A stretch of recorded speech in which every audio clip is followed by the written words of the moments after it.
Hey everyone, I am sitting here with Tom Ellis from Lucifer, risen from the dead and saved by Netflix. So happy, so proud for you guys. Tell us, what was that whole experience like? Oh my gosh. Well, being cancelled was horrible. Yeah. And felt, genuinely, I was gutted actually, because I just felt like we weren't ready to finish. Thankfully, that was echoed by many people around the world. Which is so great. I mean, the amazing thing was, so the weird thing was that I knew like the show had been growing and growing and growing because I've been like doing press internationally and stuff, but the figures on Fox weren't necessarily reflecting that. Right. But I thought, if Fox do cancel this show, I don't think there's going to be some happy people around. Yeah. I just didn't figure on quite how many people, And they didn't die down. No. Like it wasn't like one weekend everyone was mad. It was like that campaign went on.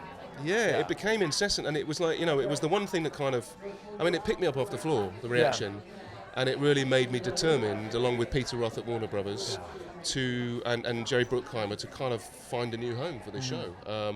And the noise that everyone made, it wasn't unheard. Yeah. And the fact that we're now on Netflix, it's just the most sort of serendipitous result I could have imagined. It's perfect because now and it's so funny because people talk about, well, now it's going to be on streaming, they can do so much more, and it's like, this show was never designed to be, No, I mean that is the interesting thing. It's like lots of people sort of throw their two penneth worth in, as we say back home, about what the show could be now. Right. And it's like, I think the reason the show was picked up by them is because people really love the show as it is. Right. So we're not going to tinker around with it too much. I think there are certain different limitations and stuff. There might be, you might actually get to see my bum this year.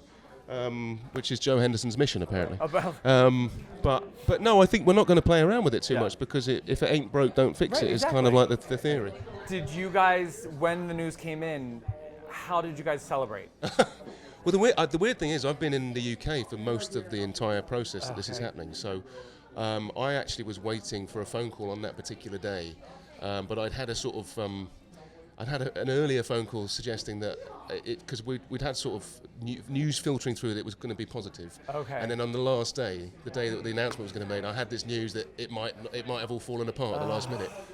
So I was like, and then Peter Roth, he called me out of the blue actually in the evening in London, and I was with my kids, and he was like, Tom? I was like, yeah.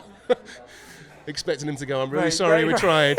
But he went, sharpen your horns, baby. We're going to Netflix. And I broke down on the phone to Peter, but it was amazing. It was just unbelievable. Wow, it's really a good day when you can break down on the phone with Peter Roth. Yes. Yeah. And it just kind of like, and I've called many people. I called Rachel Harris, who's a dear friend of mine. And I just, I kind of said, I just feel good. I feel like something good really happened today. Yeah. And that was the overwhelming feeling of this whole process. So Joe and Ildi are, you guys are now going to start working on the new season. Mm-hmm. What have they told you as to what we could expect? I don't know a lot about it actually, but we start shooting in a few weeks. Yeah. So basically, we are obviously going to deal with where we finish it. We can't not. No, they're overall kind of like ideas for the season I'm very excited about.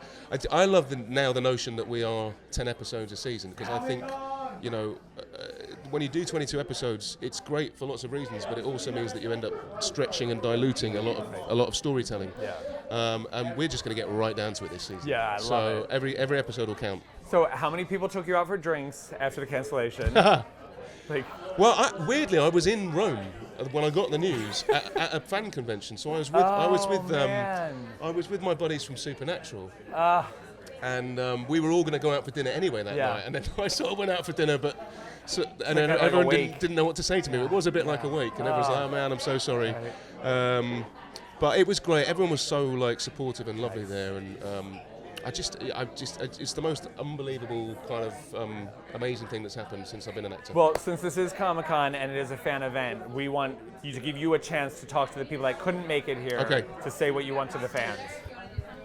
Well, all I'd like to say to the fans is the only reason that I am sitting here is because of you. Your love for the show and your outpouring on social media and the consistent kind of support from you, it buoyed us to really go for this. And we wouldn't be here without you, and I hope that we don't disappoint you with what we bring to you this season. Thank you so much. You are part of the Lucifer family. Thank you. Awesome. You guys, thank you so much. Tom Ellis from Lucifer on Netflix this fall or winter. I'm not sure when it's coming on Netflix. It will be on Netflix next year. But it will be on. Yes. Thank you. Awesome. Thanks. Thanks, Damien. Thank you so much.